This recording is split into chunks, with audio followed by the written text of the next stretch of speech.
গত জুনে ১২ দিনের যুদ্ধে রক্ষা পেলেও এবার ইরান ছারখার করে দিতে পারে তার চারপাশে থাকা আমেরিকান সামরিক ঘাঁটিগুলো। মধ্যপ্রাচ্যে থাকা সব আমেরিকান ঘাঁটি ইরানি মিসাইলের আওতায়, যার কিছুটা আমেরিকা টের পেয়েছিল কাসেম সোলাইমানি নিহত হওয়ায় ইরাকে থাকা ঘাঁটিতে মিসাইল হামলার সময়। ইরানের আশপাশে ২২টির মতো আমেরিকান ঘাঁটি রয়েছে। ইরান যে আমেরিকান ঘাঁটিতে হামলা করতে পারে তা এরই মধ্যে নিশ্চিত করেছেন ইরানি পার্লামেন্টের স্পিকার ও সাবেক আইআরজিসি প্রধান। তিনি স্পষ্ট করে জানিয়ে দিয়েছেন, ইরানের পবিত্র ভূখণ্ডে আমেরিকা কোনো ধরনের হামলা চালালে তার জবাব হবে সরাসরি ও কঠোর। এমন পরিস্থিতিতে ইসরায়েল সহ মধ্যপ্রাচ্যে অবস্থানরত মার্কিন সামরিক ঘাঁটি ও যুদ্ধজাহাজগুলোকে বৈধ লক্ষ্যবস্তু হিসেবে বিবেচনা করা হবে বলে ঘোষণা দিয়েছে ইরান। মধ্যপ্রাচ্যে নতুন করে যুদ্ধের আশঙ্কা উস্কে দিয়েছে সম্ভাব্য মার্কিন সামরিক হস্তক্ষেপ ইস্যু। এই প্রেক্ষাপটে কড়া হুঁশিয়ারি দিয়েছে তেহরান। খামেনি প্রশাসন স্পষ্ট করে জানিয়ে দিয়েছে, ইরানের ভূখণ্ডে আমেরিকা কোনো ধরনের হামলা চালালে তার জবাব হবে সরাসরি এবং কঠোর।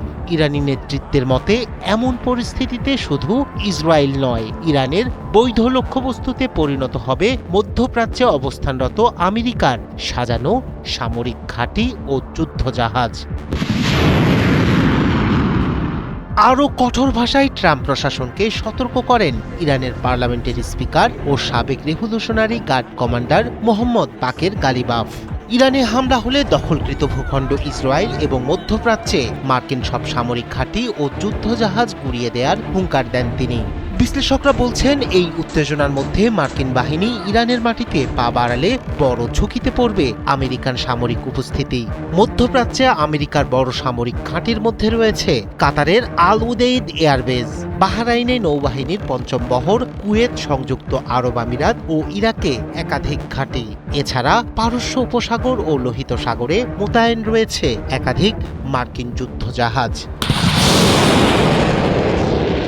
ইরান থেকে মাত্র ১৯০ কিলোমিটার দক্ষিণে পারস্য উপসাগরের তীরে অবস্থিত গ্যাস সমৃদ্ধ দেশ কাতার। এখানেই রয়েছে আমেরিকার সবচেয়ে বড় সামরিক ঘাঁটি আল উদেইদ।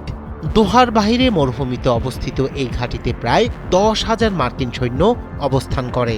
এই ঘাঁটির অবকাঠামো উন্নয়নে এ পর্যন্ত $৮ বিলিয়ন বেশি ব্যয় করেছে কাতার। ইউএস সেন্ট্রাল কমান্ডের সম্মুখভাগের সদর দপ্তর এটি। এখান থেকেই মিশর থেকে কাজাখস্তান পর্যন্ত বিস্তৃত বিশাল এক অঞ্চলের মার্কিন সামরিক অভিযান পরিচালিত হয়। ইরানি সামরিক বিশ্লেষকদের মতে, ইরান হামলা চালালে ক্ষেপণাস্ত্র ও ড্রোন হামলায় সবার আগে ক্ষতিগ্রস্ত হবে এই গুরুত্বপূর্ণ ঘাঁটি। রায়হান কবির শুভ্র, ৭১।